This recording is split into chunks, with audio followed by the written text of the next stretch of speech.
Vice President Leni Robredo. Thank you, ma'am, for being here in the Senate with us.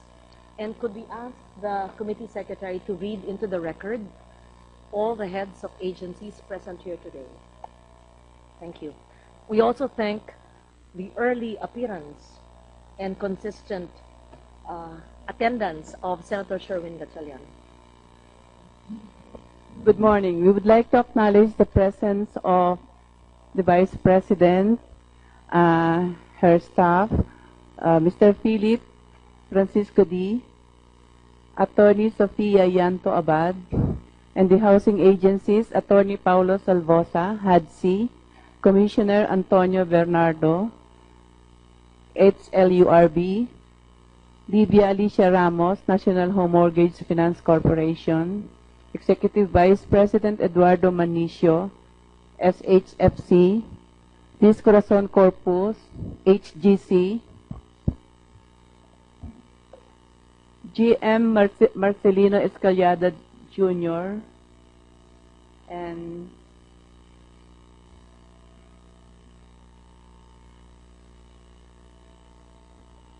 Mr. Ignacio Ahmad Rizaldi Moti.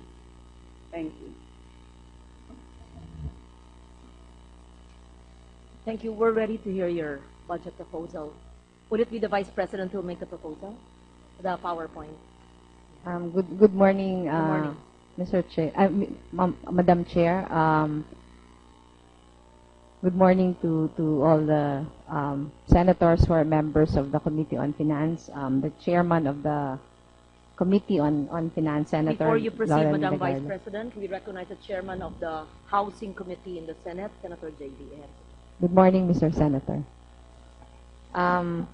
Our fellow colleagues in government, ladies and gentlemen, we have the honor to present to you the 2017 budget proposal. Madam Senator, I will be the one who will present the general overview of everything, but the heads of the key shelter agencies are here to answer the questions which the committee may propound. Next slide, please. Okay, this is the traditional mandate of the Office of the Vice President, Madam Chair.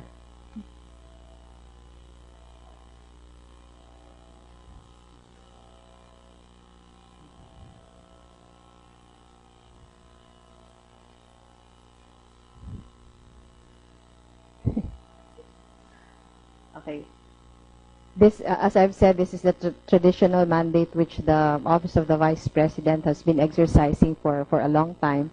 It's just basically executive, ceremonial, advisory, administrative, and constituency functions. But next slide, please. But when I assumed office, in June of 2016, the office decided to sort of reinvent the office and make it more advocacy heavy.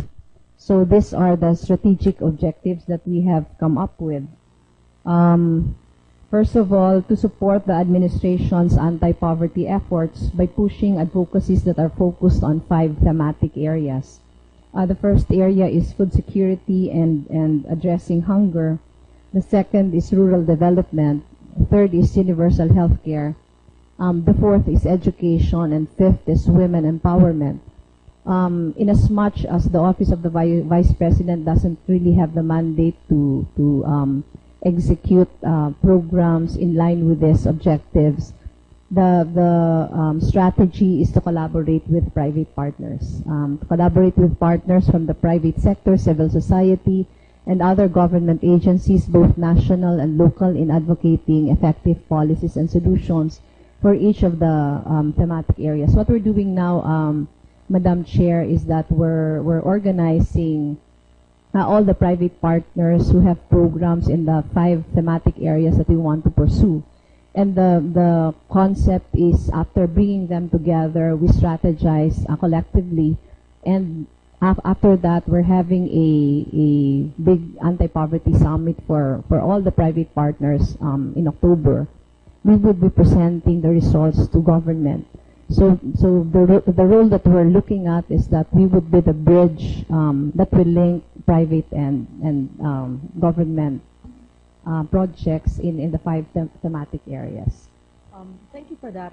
May I ask, why are we limiting your engagement with the private sector when there are particular agencies of government that can actually help you, and based on your consultation on the ground in your laylayan meetings every week, you can actually suggest, let's say, for rural empowerment, we can have the Department of Trade and Industry, their roving academy for micro enterprise, their shared services facilities where they actually give away equipment for micro enterprises. Let's say the DOST, they would have the Set Up Livelihood Program or the Start Up Livelihood Program, which is for rural development. In short, I don't think it would be legal, or COA would actually mind if the Vice President can actually converge its efforts and give suggestions on what areas can actually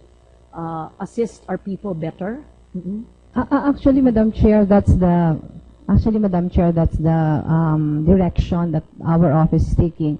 I am a member of the Human Development and Poverty Alleviation cluster, cabinet cluster, and we've been meeting regularly. The head of the cluster is Cabinet Secretary Leoncio Evasco Jr. What we plan to do is we take care of the private side, and then after taking care of it, that's the time we link everything with government. Our only problem, Madam Chair, is that we don't have the mandate to execute all this. So our role really is bridging them with the government agencies that you have mentioned earlier. So what we're doing now is, for example, hunger.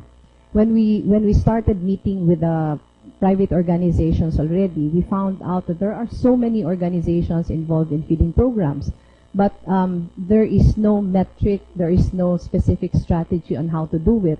So we're brainstorming with them, trying to understand what are the reasons for successful programs, trying to model best practices.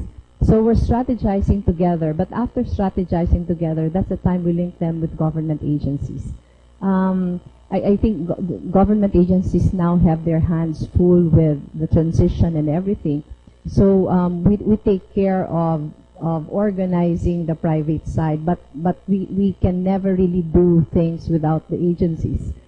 So we would be, so the concept is really, the Office of the Vice President will just be the one who will converge all efforts, and after that link them with government agencies.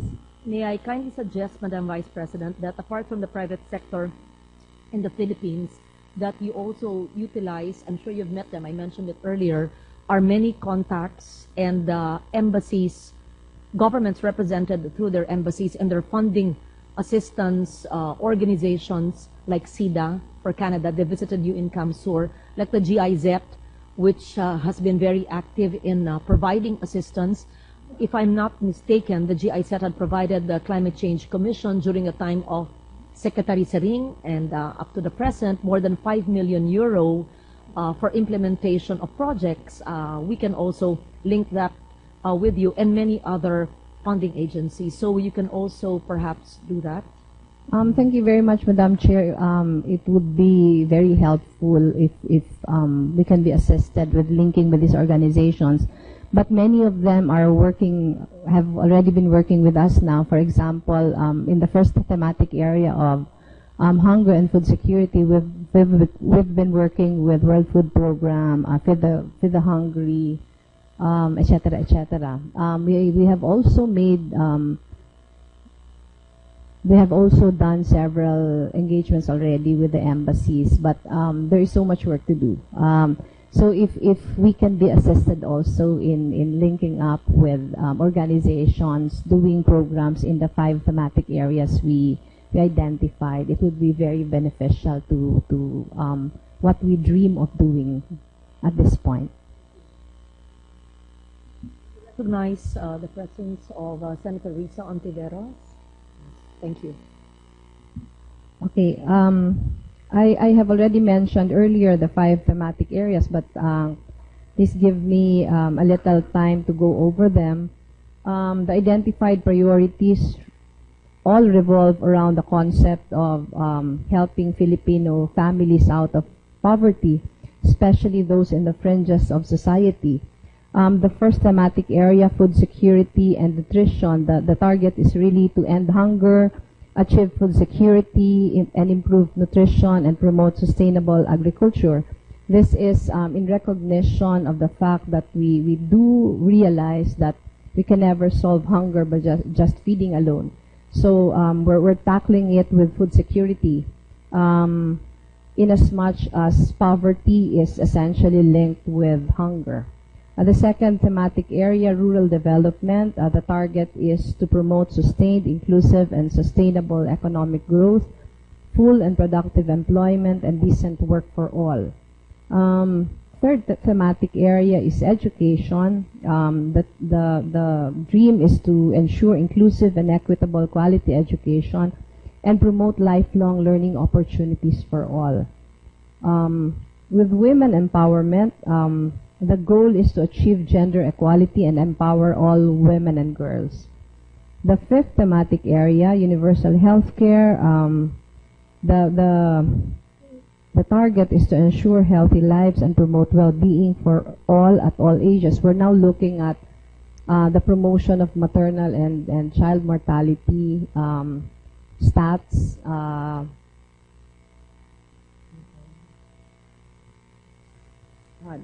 Also, the first 1,000 days to promote good nutrition, especially for the children.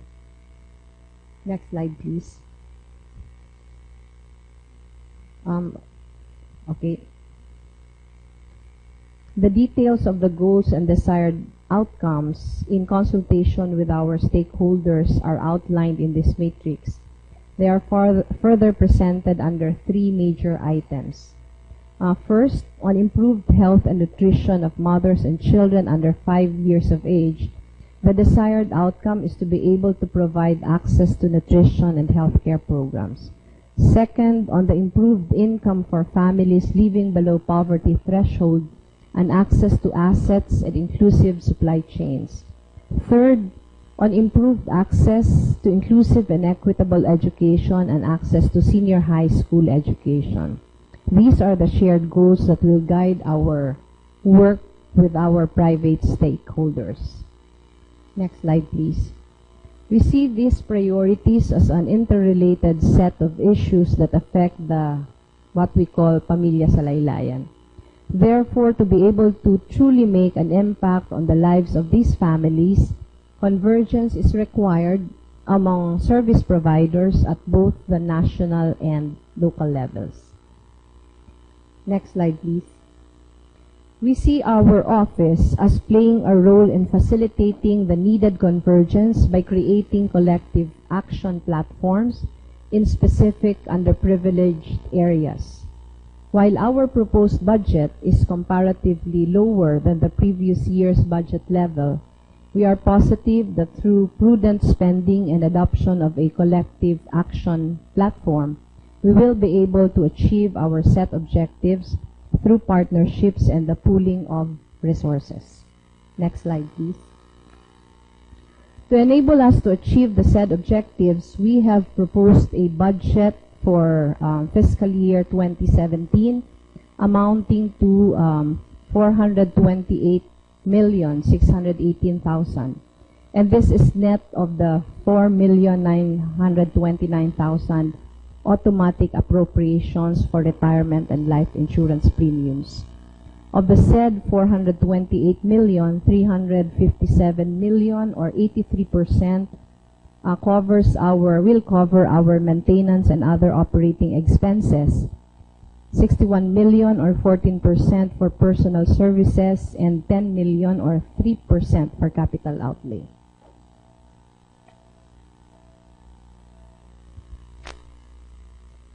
This is the annual comparative budget, Your Honor. Our proposed budget for the Office of the Vice President for fiscal year 2017 was based on identified requirements of the office vis-a-vis our identified priorities. It was not based on incremental budgeting. Hence, comparatively, it will appear that the 2017 proposal is 14.28% lower than the fiscal year 2016 budget level of 500 million pesos. And may we be allowed to highlight the following. The recommended personnel services budget posted an increase of 25.35% compared to the 2016 budget level in view of the implementation of the second tranche of salary adjustments. May I know the reason for the 14% decline, which, if personnel increased, it's the MOE.